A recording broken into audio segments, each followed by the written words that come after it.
Imagine being so rich that your tiny country could afford private jets for its citizens, free healthcare, free housing, and zero taxes. Now imagine losing 90% of that wealth until your once paradise nation is nearly bankrupt. This actually happened. And the craziest part? It wasn't war, it wasn't invasion, it was greed and a single mistake. Today, we're diving into one of the most shocking economic collapses in modern history, the rise and fall of Nauru, once known as the world's richest country per capita. We'll uncover how a nation smaller than most cities went from unimaginable wealth to total financial ruin, and why it's now a warning to the entire world about the true cost of short-term prosperity. Stay till the end, because the way Nauru fell could happen again to any resource-rich nation today. Today, we're diving into one of the most shocking economic collapses in modern history, the rise and fall of Nauru, once known as the world's richest country per capita. We'll uncover how a nation smaller than most cities went from unimaginable wealth to total financial ruin, and why it's now a warning to the entire world about the true cost of short-term prosperity. Stay till the end, because the way Nauru fell could happen again to any resource-rich nation today. When Nauru gained independence in 1968, it took control of this natural treasure from colonial powers that had mined it for decades. Suddenly, the profits stayed home, and money started pouring in, fast. By the mid-1970s, Nauru's citizens were some of the wealthiest on Earth. The government paid for education, healthcare, housing, and even vacations. People drove imported luxury cars on an island with only one circular road. Electricity? Free. Taxes? None. Nauru was hailed as a miracle, proof that a small nation could be rich beyond imagination. But behind the luxury, the seeds of collapse were already being planted. You've probably heard of the phrase, the resource curse. It's what happens when a country becomes so dependent on a single natural resource that it forgets how to build a sustainable economy. Nauru was the perfect example. Phosphate mining was the only thing the country had. There was no manufacturing, no farming, no tourism, just mining. And every shovel of phosphate dug out was one less piece of the island's future. The interior of Nauru was being stripped bare, literally. Over 80% of the island became uninhabitable, turned into a jagged lunar wasteland.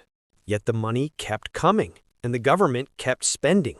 Instead of investing in renewable industries or rebuilding the environment, Nauru's leaders decided to create a sovereign wealth fund, the Nauru Phosphate Royalties Trust.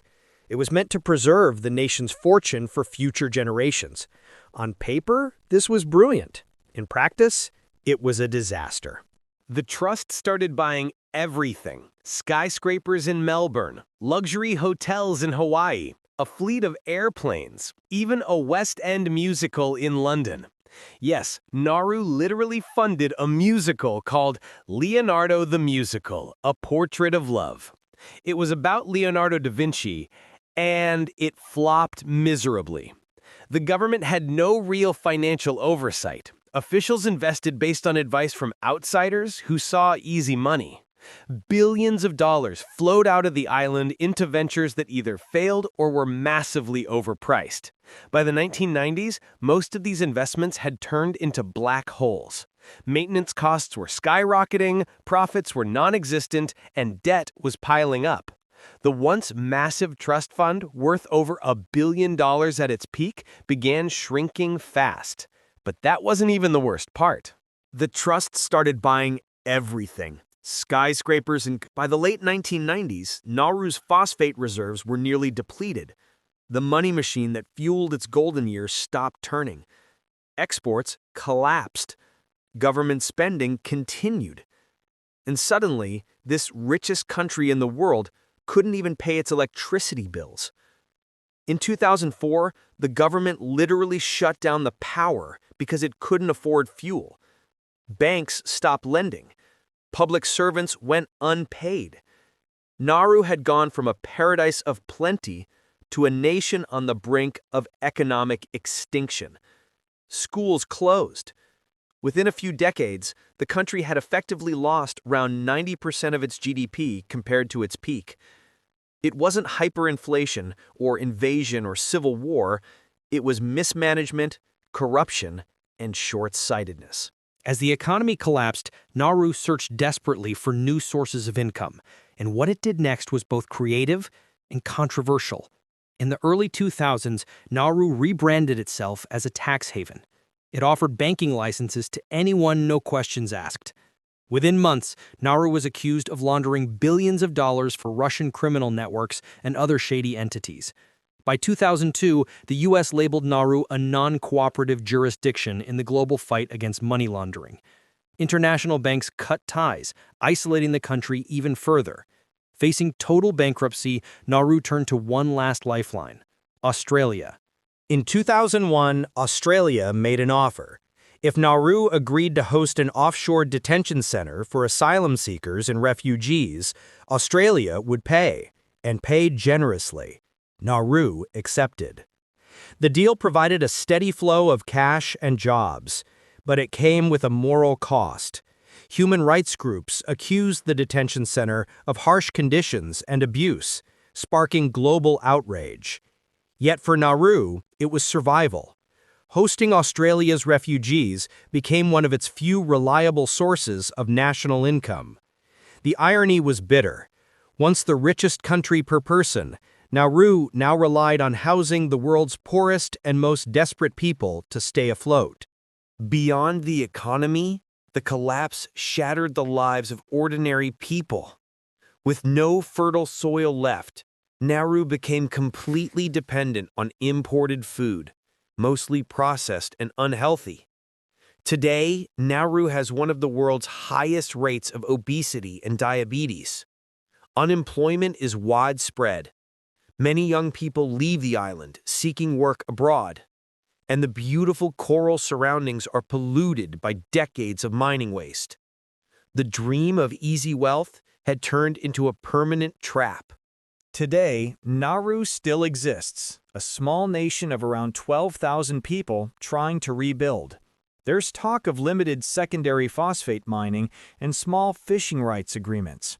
Australia continues to provide aid, but the glory days are gone, and they're not coming back. If you look at satellite photos of Nauru, you'll see a haunting sight.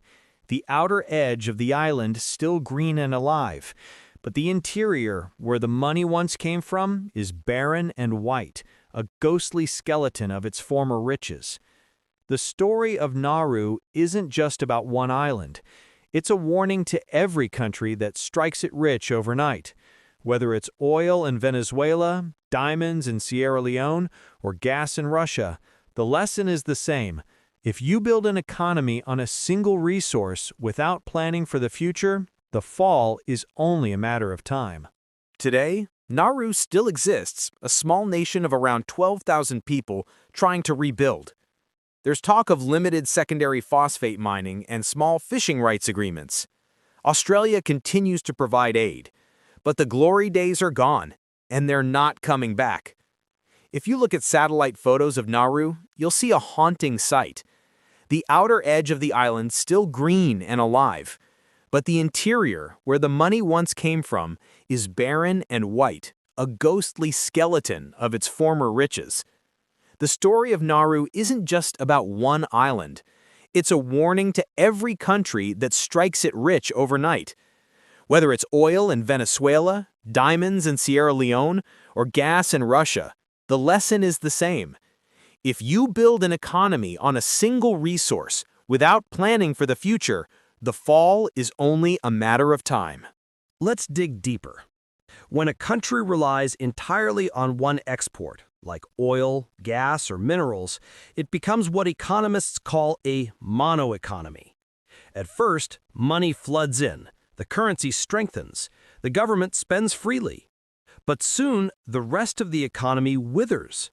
Why build factories or schools when mining brings instant wealth?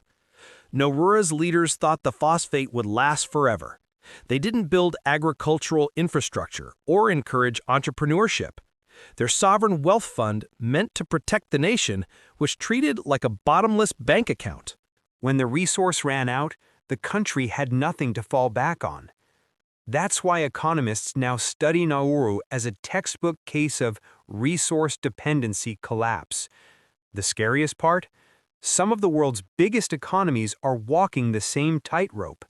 Today, oil-rich nations that depend on exports, ignoring innovation, diversification, and sustainability. Nauru's story may be small in scale, but its warning is enormous. There's a haunting scene that defines this entire story. In 2004, the lights of Nauru literally went out. The nation's only power station ran out of fuel. Schools were closed, hospitals couldn't function, and citizens gathered in darkness in the same homes once filled with imported luxury goods. The richest people on Earth had nothing left. A nation that once exported wealth to the world now depended on foreign aid just to keep the lights on. That moment, when darkness fell on Nauru, became the symbol of how quickly fortune can vanish when a country builds its house on sand. So how did the world's richest country lose 90% of its GDP? Not through war, not through disaster, but through complacency. Through trusting in endless wealth and forgetting that resources are temporary. Nauru's fall is a reminder that prosperity without foresight is just a countdown to collapse. The island story might seem distant, but its lesson is timeless. When a country or even a person bases success on something finite, they risk losing everything when that resource runs out. The world's richest country didn't just lose its money, it lost its soil, its future, and nearly its identity. And if you enjoyed the video, make sure to like and subscribe. And check out the channel to find more amazing and new videos. Imagine being so rich